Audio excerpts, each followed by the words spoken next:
Olá, começando mais um Bela Máquina, o canal de automobilismo do Portal Terceiro Tempo. Falei, hoje de bater recorde, porque o meu convidado já está vindo pela quarta vez aqui e é bom, isso é um ótimo sinal, porque veio primeiro com kart, né, Matheus Iório? Tudo bem? Sim, tudo bom. Tudo jóia. O Matheus veio a primeira vez com kart, depois duas vezes com a Fórmula 3 e agora na Eurofórmula Open, Exatamente. Fazendo a sua primeira temporada fora do Brasil. Isso aí. E essa experiência, como é que tem sido? Você já disputou esse ano as etapas de Estoril, aliás, com pódio em Portugal, não é isso? Depois você teve em Spa-Francorchamps, Paul Ricard e Hungria. Tem mais 4 etapas pela frente, tudo em rodada dupla. Faz um balanço do que aconteceu até agora, Matheus. Bom, até agora no campeonato, primeiro que na tabela geral, entre os pilotos, entre os 21 pilotos que a gente tem no campeonato, eu estou em nono. Acho que até agora eu tenho que ressaltar muito o aprendizado que eu tenho tido. É uma coisa totalmente diferente do que eu estava esperando, do que eu imaginava que ia ser. Uhum. E eu estou aprendendo demais por lá. Acho que ter começado o ano com um pódio em Estoril foi muito importante. Dá um ânimo danado. Deu um gás para continuar lutando aí até essa metade da temporada. Agora, a gente passou por alguns momentos meio difíceis por lá e agora voltei para casa para dar uma descansada. Também tentar recarregar as energias para poder voltar para lá para essa outra metade do campeonato melhor ainda. Tá. Você teve o ano passado, você esteve aqui com a gente conversando, foi o teu ano de grande conquista na Fórmula 3 aqui no Brasil, que você foi campeão com várias etapas, 3 etapas, 2 ou 3 etapas de antecipação. 3 corridas de antecedência, né? Você acabou beliscando o título, uma ampla vantagem que você teve ao longo do ano e tal.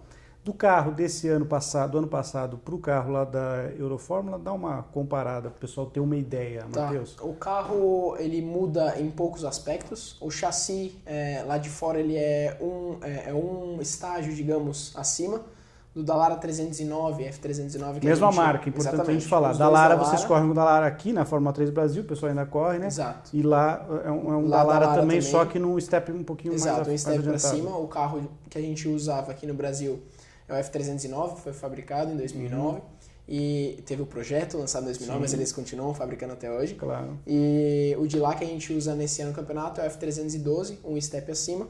O motor de lá, comparado com o motor que eu corri ano passado na Fórmula 3, é um pouco mais fraco, cerca de 30 cavalos mais fraco. Esse ano, a própria categoria da Fórmula 3 diminuiu também a cavalaria dos motores para poder tornar a categoria mais escola, para poder ensinar mais os pilotos. Tava muito bruto o carro. Cara, com certeza, sem dúvida nenhuma, vai ser o carro de Fórmula 3 mais forte que eu já ganhei na minha vida. Com os melhores pneus também. A gente usava aqui no Brasil, continuam usando os Pirellis, né, importados. E lá fora a gente usa o Michelin. É uma diferença, acho que, querendo ou não, eu posso ressaltar e dizer que é a maior diferença até agora. Em termos de aerodinâmica, o carro de lá tem mais aerodinâmica, mais carga aerodinâmica, mas tem menos arrasto também, tem menos apêndices aerodinâmicos na lateral, então faz com que ele flua mais facilmente pela reta, mas você consegue carregar mais velocidade em curva em termos de aerodinâmica. Se você andasse com o Eurofórmula numa pista brasileira comparando com a Fórmula 3, quem ganharia a disputa, na tua opinião hoje? Eu acho que o Fórmula 3 Brasil ia ser ainda ligeiramente mais rápido por conta do pneu e por conta do motor continuar, mesmo com a redução que eles fizeram do ano passado para esse, ele continua sendo mais forte. O motor de lá, em termos de guiada, andando no carro, você consegue sentir que ele tem um pouco mais de torque, um pouco mais de arrancada, mas aí de média velocidade para o final ele dá aquela quietada. Aqui ele não tem tanta arrancada como o de lá, mas tem uma arrancada boa e continua crescendo até não querer mais. Entendi. Então a sensação quer dizer, um pouco mais rápido. É prazeroso de guiar também, e você, obviamente... Agora, você teve que fazer um aprendizado em relação às pistas, né? Sim. Quer dizer, todas as pistas eram novidade total, foram novidades? Praticamente todas as pistas foram novidade para mim. A primeira de Estoril, eu cheguei a fazer um teste no fim do ano passado, porque sabia que iria correr e tudo mais, então cheguei a fazer um teste lá. Aí depois a gente teve Paul Ricard, Spa, que eu não foi totalmente nova para mim. O meu primeiro treino livre foi o meu primeiro contato com a pista. Depois a gente teve Paul Ricard, em que a pré-temporada nesse ano nós estivemos lá. Uhum. Fizemos Quer dizer, já testes, ajuda, né? Já ajuda um pouco. E agora a Hungria, que também foi última. completamente nova para mim. Então metade aí nessa primeira E parte do o campeonato. pessoal brinca dizendo muito que o Hungaroring é uma pista parecida com um kartódromo. Você que é bom de kart e se deu bem lá, como é que... Cara, eu... Gostou da pista? Eu Gostou gostei do circuito? bastante, não foi o fim de semana ideal pra gente, mas eu gostei bastante. Olhando pela televisão, eu não imaginava que ia ser do jeito que é. É uma pista extremamente de alta velocidade e com pouquíssima margem de erro, porque você não tem muita área de escape. Então ali ela ainda tem aquelas características das pistas mais antigas da Europa, muito né, old school, Matheus? com o guarda-reio passando do lado, é muito legal. É diferente dessas pistas com áreas de escape Como gigantescas, como o Paul Ricard, por exemplo, que embora seja um traçado antigo, mas ela está numa Exatamente. área grande e tal, Exatamente. e as pistas mais modernas obviamente contam com essa característica. Você não está sozinho lá entre os brasileiros, né? Tem uma legiãozinha de brasileiros lá, né? Gente. Tem o Thiago lá, né? O Thiago Vivaco, que corre com você, inclusive, na Campus, na mesma né? equipe, são os o Christian Han e o Pedro Cardoso. Então essa galerinha toda brasileira aí fazendo, e a liderança do campeonato é de um britânico, não é isso? Exatamente, do o Harrison Scott, que está tendo resultados Exatamente, espetaculares. Ele já é veterano na categoria, também é ano de estreia? Não na dele, categoria, não? mas já está correndo ele com já corre na Fórmula Europa lá faz bastante tempo, já tem um conhecimento dos pneus lá grande também e das pistas. Conta demais, né? Eu também, diria que em questão do pneu conta mais do que da própria pista. Porque hoje em dia o piloto ele olha, fazendo um track walk na pista, ele andando a pé, ele consegue olhar e falar, poxa, essa curva aqui vai ser de quarta, quinta. Experiência, o feeling, já dá para saber isso aí. Simuladores, eventualmente, né, Matheus? Mas até onde você pode ir no grip do pneu, numa classificação, numa corrida, isso conta bastante. Então, o Harrison chegou a passar alguns anos aí na Fórmula Renault, que usa o mesmo pneu, então acho que isso daí conta bastante. Mais questão do próprio conhecimento do pneu do que das próprias pistas. Dentro do que você tem visto dos pilotos, o nível dos pilotos lá, quer dizer, faz uma comparação, as disputas são parecidas com as disputas, por exemplo, da Fórmula 3? Não. Como é que falam? Porque assim, eu tenho certeza que muito piloto jovem que está correndo no Brasil, de repente, futuramente vai estar onde você está. Dá uma dica aí, como é que é o bicho pega mais ou menos, como é que é? O negócio é o seguinte, uma coisa que aconteceu comigo ano passado mesmo, e no ano retrasado, que foi quando eu corria contra o Pedro Piquet, eu conversava com o Nelson e ele falava assim, vocês aqui no Brasil, como a gente não tem tanto piloto aqui e poucos são os que andam na frente, disputando e forçando você a tentar ser mais rápido, o negócio é o seguinte, faz do começo ao fim a corrida no ritmo de classificação, não importa se você rodar, se você bater, faz. Entendi. E agora eu entendo por quê. Porque você chega lá e você tem do começo ao fim da corrida um cara atrás de você e um cara na frente. Tá. Ou se você tá em primeiro, você vai ter todo mundo, os 17, 18 caras atrás de você. Ali. Babando pra tentar ganhar. Tá. Então é aquela coisa. Todos lá têm um nível muito alto. Muitos são muito experientes. Então isso conta bastante. Está sendo bem divertido. As corridas pra mim estão sendo muito legais. Eu não tive muitas corridas que eu larguei no pelotão da frente, então isso me forçava mais a brigar pelas posições no meio para poder chegar e escalar para frente, e isso tem me ensinado bastante. Eu estava vendo aqui, você pontuou na maior parte das corridas, né? Você pontuou em 5 das 8 corridas disputadas, né? Ali no top 10, enfim, fazendo... E o final de semana de corrida, como é que é, Matheus? Você tem treinos diferentes para cada uma das duas baterias ou tem grid invertido? Explica como é que funciona isso. O fim de semana de corrida da Euroformula Open é baseado em 2 treinos livres, de 30 minutos cada. Isso na sexta-feira. Isso na sexta-feira, 2 treinos livres de 30 minutos cada. Aí no sábado a gente tem uma classificação de manhã e uma corrida de tarde. E no domingo também, uma classificação de manhã e uma corrida de tarde. Isso dá mais possibilidade para algum piloto que eventualmente tenha tido alguma batida, uma quebra no sábado, ele não ser obrigado a largar de trás no domingo, pode fazer uma classificação novamente, isso é muito bom. E em algumas das pistas do calendário, a gente tem um dia de treino extra na quinta-feira, que aí é o dia inteiro, separado em horários também, mas chega a 4 ou 5 horas de pista mesmo que a gente pode ter para conhecer. Pistas que, como a Hungria, que fazia 2, 3 anos que o campeonato não ia para essa pista, a gente teve. Provavelmente deve ter sido uma novidade para todo mundo, Exatamente. Ninguém tinha corrido com esse carro lá. O pneu, a durabilidade desse pneu para o final de semana, vocês têm um limite de jogos? Como é que funciona? A gente começa o fim de semana com os dois pneus, jogos de pneu que a gente tinha do fim de semana passado. Então, isso a gente usa para os treinos. É aquele treino para acertar o carro, né? Exatamente. O setup ideal ali do carro. Exatamente. O chão do carro, como a molecada chama, vocês chamam, né? E para as corridas a gente tem 3 jogos de pneu. Só que a gente acaba queimando um deles, queimando esse extra em uma das 2 classificações. Claro. Sai com o pneu novo, buscando uma posição melhor possível, né? Se você tá bem ou não tá, você vê com a equipe se você quer usar o segundo jogo de pneu. Normalmente a estratégia da maioria do pessoal é usar os 2 sets de pneu na primeira classificação de sábado. E aí domingo somente um jogo novo de pneu. Pontuação igual para as 2 baterias? Sim. Igualzinho, quer dizer, o que você obteve. Agora, me chama a atenção a questão do seguinte, quer dizer, das 4 etapas restantes, você já teve a pré-temporada nas 2 últimas, né, que vão acontecer em Jerez entre 7 e 8 de outubro, e depois em Barcelona, que fecha a temporada em 28 e 29 de outubro. Nessas 2 você já correu na pré-temporada, você já testou, Silverstone e Monza, que são as 2 próximas. Já teve por lá também? Eu já tive um breve contato com a pista de Silverstone, que por sinal eu adorei. Uma pista extremamente técnica, muito rápida também. Na verdade é uma pista completa, né? Curva de baixa, curva de alta, curva de média velocidade. Só que eu testei com um carro diferente, né? Eu testei com o Fórmula 3 britânico, o BRDC. Metade de um dia. Monza nunca testei, mas por sorte, graças a Deus, eu vou ter a oportunidade de testar na quinta-feira. Essa vai ser uma dessas pistas aí que a gente você vai poder aproveitar a quinta-feira de 4 ou 5 horas para poder conhecer a pista. Vai poder guiar lá. Legal. Pensando no campeonato, você está distante, obviamente, de brigar por título esse ano. Quer dizer, a ideia é fazer, ter esse ano realmente como um aprendizado, como você está falando, e tentar mais uma temporada pensando em 2018 já?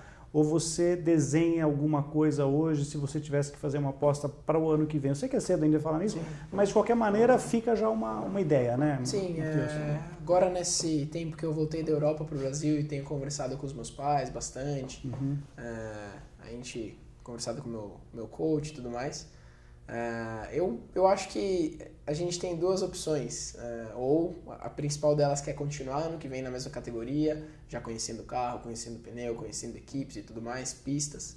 E a outra seria adversários, né? Como você falou, que também é uma briga feia. E a outra seria tentar uma outra categoria. Não sei se uma GP3 seria um passo muito grande ou não, ou então tentar voltar para o automobilismo norte-americano. Acho que são 2 possibilidades também que chamam um pouco da atenção. Mas tem que pensar com bastante calma, porque conta bastante. Porque portas aí há possibilidades. Eu recebi, o meu entrevistado anterior aqui no Bela Máquina foi um ex-piloto que hoje trabalha como coach, que é o Paulo Carcassi, né? Que está há muitos anos militando nos Estados Unidos. E a gente falou muito sobre o Matheus Leif, né? Que eu acho que, de uma certa maneira, para todos vocês que estão correndo hoje na Europa, ele meio que serve de exemplo de um cara que foi para os Estados Unidos e que, de repente, a coisa começou a caminhar bem para ele, né? Um piloto talentosíssimo, né? Sempre andou muito bem, a gente acompanhou ele desde de kart e tudo mais, desde seletiva de kart Petrobras e tudo mais. E é bacana a gente ver essa outra possibilidade, né? Porque o grid da Fórmula 1 absolutamente pequeno, e cada vez mais difícil de você conseguir chegar lá. A outra categoria que tem crescido muito é a Fórmula E, mas também, por enquanto, está com um grid de 20 carros e, de uma certa maneira, ela vem sendo uma categoria que está recrutando ex-pilotos da Fórmula 1 para chegar, chegar até lá. Mas falando nisso, aproveitando esse gancho, estamos vindo aí de um título brasileiro na Fórmula E, do Lucas de Grassi, né? Eu gostaria que você falasse um pouquinho do que tem te chamado a atenção em relação ao crescimento dos carros com esse tipo de tecnologia, seja tecnologia híbrida, né? Como é o próprio caso da Fórmula 1 e tal, porque hoje as montadoras estão saindo, né, do WEC, né? Você vê que mais uma, né? A Porsche também saiu, a Audi já, dificilmente a Toyota vai ficar, o DTM também está tendo uma baixa. Qual automobilismo caminha para carro elétrico, é isso? Eu acho que sim, é uma coisa que é uma controvérsia assim, entre os pilotos e as próprias montadoras, que você mesmo disse, porque a maioria dos pilotos quer o quê? Quer ouvir barulho, quer sentir a potência do carro e tudo mais.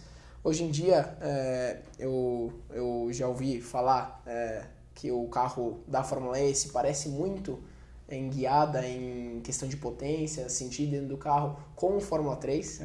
Então, eu acho que essa é a tendência e muita coisa vai mudar em pouco tempo. Vamos esperar para ver.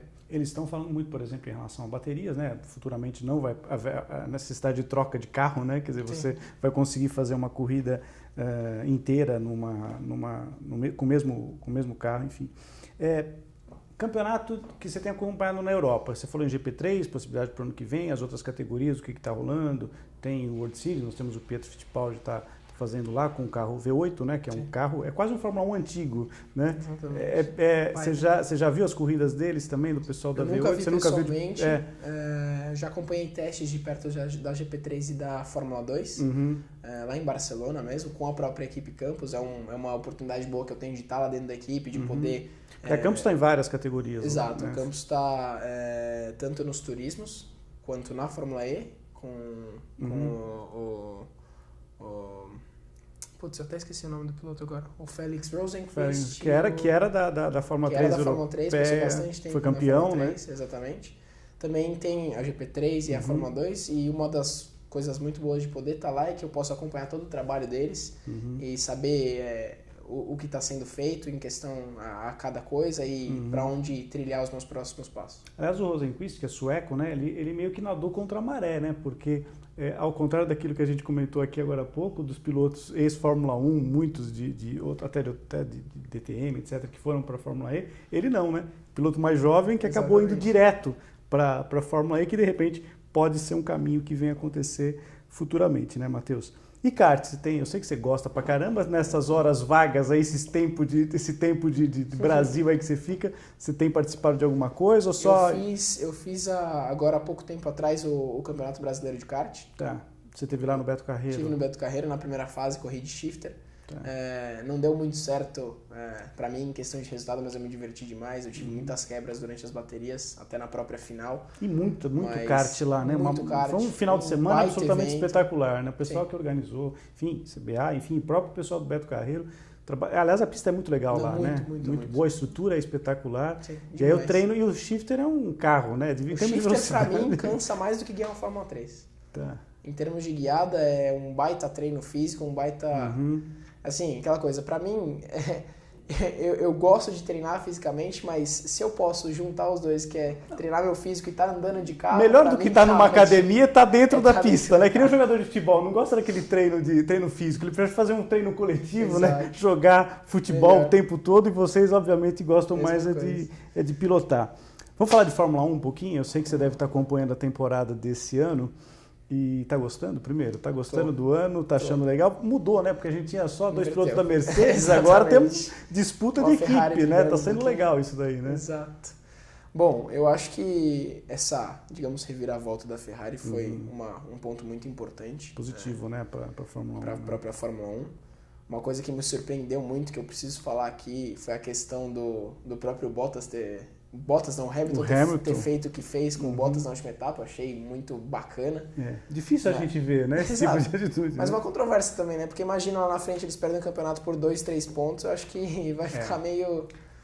Ou então o Bottas começa a tirar as manguinhas de fora e resolve ganhar o campeonato por essa diferença. Já pensou se o Bottas for campeão? Porque ninguém esperava, por exemplo, que o Rosberg fosse campeão ano passado, né? Sim. Todo mundo apostava. O Hamilton era o franco favorito, obviamente, para ser campeão. Se o Bottas for campeão, com certeza o Hamilton vai ficar bem bravo, vai bem cobrar. Bravo. Se for por esses pontos aí, efetivamente vai dar uma briga violenta. O automobilismo brasileiro, o carro de turismo, é uma coisa que você... Claro, você está direcionando as suas coisas para monopostos. Nós temos uma categoria fortíssima no Brasil, que é Stock Car. Você já ganhou o carro do Brasileiro de Turismo alguma vez? Não, eu ganhei o Porsche. Você ganhou o Porsche, que é muito legal, né? Muito gostoso. Uma experiência inacreditável. E aí? Muito bom, é um grip que eu mesmo não esperava. Eu achei que eu ia sentar no... Primeiro, que a minha primeira experiência foi do lado. Tá. E aquela coisa, quando você tá do lado, você não tem muito onde segurar, onde segurar o peso, então... E eu acho que eu já estive do lado aliás, quem me levou foi o meu amigo que está aqui, o meu amigo Luiz Ferrari, para uma volta rápida com o Pedro Piquet, que você conhece bem. E é uma coisa deliciosa, mas para quem não é piloto, é relativamente... É legal, mas acho que quem é piloto sofre mais, né? Sofre mais porque vocês não sabem se o cara vai frear ou se não vai. Você sabe o que está acontecendo ali, né? Exatamente. E se o cara fizer um erro, você percebe o erro do cara também, É a mesma coisa, né? que um piloto de avião tá sentado no voo lá esperando as coisas acontecerem. O que vai rolar. Mas é muito legal. E quando eu sentei a primeira vez no carro, que sentei do lado, eu senti nas primeiras voltas o grip do carro. Quem estava guiando era o próprio Vinícius Quadras. Uhum. Cara, eu não acredito. Eu falei, meu Deus, faz tudo isso de curva. No Velocitar. No Velocitar. E você guiando foi lá também? Guiei a primeira vez lá e também. depois fiz a corrida de Endurance em Interlagos. Tá. Foi bem bacana também, junto com o Marcos Varil, que tinha ganho antes a etapa de Interlagos na chuva, que antecedeu a Fórmula 1, que foi a preliminar. Foi bem bacana. A Porsche faz a preliminar da Fórmula 1, né? Eu acho que os turismos também são uma ótima opção. Acho que no Brasil mesmo a gente tem a Stock Car, que é uma possibilidade legal também. Mas como você disse, agora eu estou planejando rumo à Europa, vamos ver o que vai dar. Acho que eu tenho bastante opção para poder seguir a minha carreira nesse meio automobilístico aí pelo mundo inteiro. E você falou nos Estados Unidos, quando existe essa possibilidade de a gente falar, né, do piloto, obviamente tentar alguma coisa, de repente fazer um teste e tal, obrigatoriamente, estando nos Estados Unidos, andando com monopostos ou não, né, mesmo que seja com carro de turismo também, enfim, tem os ovais. E aí? É uma coisa que para você é tranquila ou não? Porque o Matheus Leite, quando veio aqui, a gente conversava sobre Estados Unidos e tal, e ele falava que para ele tudo bem, ele gostaria de fazer, ele tinha curiosidade em experimentar o carro, e aliás se deu super bem, porque na estreia dele em Indianápolis acabou vencendo, né? E aí, para você, quando você vê uma corrida, o simulador, você já fez alguma coisa? O que você acha? Eu nunca tive nenhum tipo de experiência com isso. Eu tenho a curiosidade de saber como é, mas ao mesmo tempo, para quem está de fora, ouvir os pilotos que já guiaram e estão dentro, porque todo mundo, a maioria das pessoas que veem os carros no oval, acho que é só você acelerar, pé embaixo e fazer curva. Não, muitas vezes você tem que frear, você tem que reduzir, você tem que voltar a acelerar, meio acelerador. Então é uma coisa que exige muito, você não consegue olhar nos espelhinhos, você tem o cara falando no teu rádio se tem alguém por dentro, se tem alguém por né? fora. O cara que fica ali em cima, né? É muito complicado. Eu tenho a curiosidade, mas ao mesmo tempo também tenho um pouco daquele receio, mas se eu tiver a oportunidade, com certeza eu vou fazer. É um desafio, né? O Paulo Carcasso, quando veio aqui falar com a gente, falava sobre isso, que a questão do turbilhonamento, né? O ar que fica, né? Porque aquele movimento, todos os carros, ele cria uma turbulência constante na pista, sem contar a turbulência em relação ao carro da frente. Por isso que a gente ficou tão espantado, até comentamos muito em relação ao Fernando Alonso, o desempenho espetacular que ele conseguiu, rápido, né? De pegar a mão do carro, com o talento que ele tem. Aliás, hoje, na Fórmula 1, se você fosse um chefe de equipe, quem seriam os teus dois pilotos hoje? Quem seriam os meus dois pilotos? Talvez eu já tenha feito essa pergunta para você em outras vezes que você veio aqui, mas hoje quem seriam? Hoje eu acho que eu colocaria... Carta branca, hein? Pode ir. Dinheiro não é problema. Posso ter 3? Não, tem que ser 2. Pode ser Não, reserva não dá, porque hoje em dia o piloto reserva não testa. Você viu o Paul de Resta, né? Sim. Coitado, nunca tinha guiado o carro. É um absurdo um negócio desse, né? O piloto reserva hoje não consegue nem... Não tem teste, né? Não tem teste. Só tem Agora estamos tendo os testes da Hungria, né? Sim. Que, aliás, os jovens testando. O Kubica, inclusive, vai voltar aí para guiar. Mas e hoje aí? Quem? Te chama a atenção algum piloto eu colocaria da nova o Alonso, safra? Tá. Com certeza. Aos 36 também, anos? Sim, sem dúvida nenhuma. E acho que o Vettel. O Vettel, são os dois pilotos que você acha mais completos. Seriam os dois que eu colocaria. Talvez no lugar do Vettel, o Hamilton. Acho que esse seria o maior dilema. Mas o Alonso eu gostaria de ver hoje numa equipe grande, numa equipe boa, podendo disputar título. Eu tenho gravado, além do Bela Máquina, um programa com o Cláudio Karsug, né, um jornalista tão experiente aqui, que a gente fala sobre Fórmula 1 depois das corridas da Fórmula 1, né, o Notas do Karsug. E a gente tem comentado muito a questão do Verstappen, né, que está com menos da metade dos pontos, ou metade dos pontos do Ricciardo. Te surpreende isso? Quer dizer, é um piloto muito veloz, mas de repente na pista não está conseguindo os resultados, Matheus? Eu acho que... O que acontece com... Ele é talentoso, isso não dá para negar, né? Não tem como negar. Mas eu acho que isso faz parte também do aprendizado, como você nos disse, por ele ser novo. E, querendo ou não, praticamente em todas as etapas ele chama um pouco de atenção com alguma coisa. Se chover, então, aí ele... Então, nada de braçadas. Tá faltando, acho que, encaixar um pouco ali, mas o próprio Ricciardo, com a experiência que tem, tá onde está ali no campeonato, com muito mais ponto que ele. E... Ficou pouco bravo com a batida que tomou na Hungria, né? Meu Deus. Mas eu acho que já o Max tá mais pra frente. É um piloto para ser campeão, na tua opinião. Matheus, obrigado por mais uma vez estar aqui comigo no Bela Máquina. Foi um prazer te receber. Obrigado. cada vez maior, né? Não pode parar de crescer agora, chega, já cresceu tudo que tinha que crescer. Você está com 20 agora? Tô com 20. Está com 20 anos, fez 20 anos agora em junho, né? Isso aí. É isso.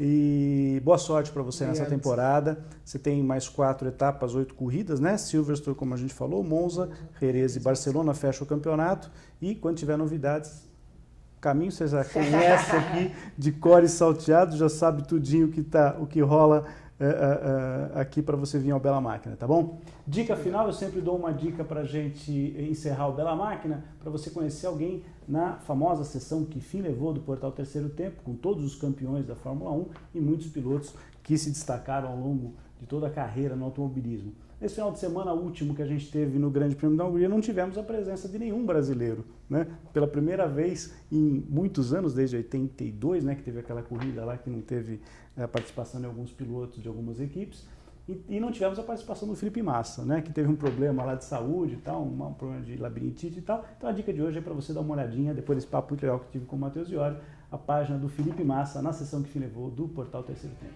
Grande abraço, pessoal. Tchau, tchau.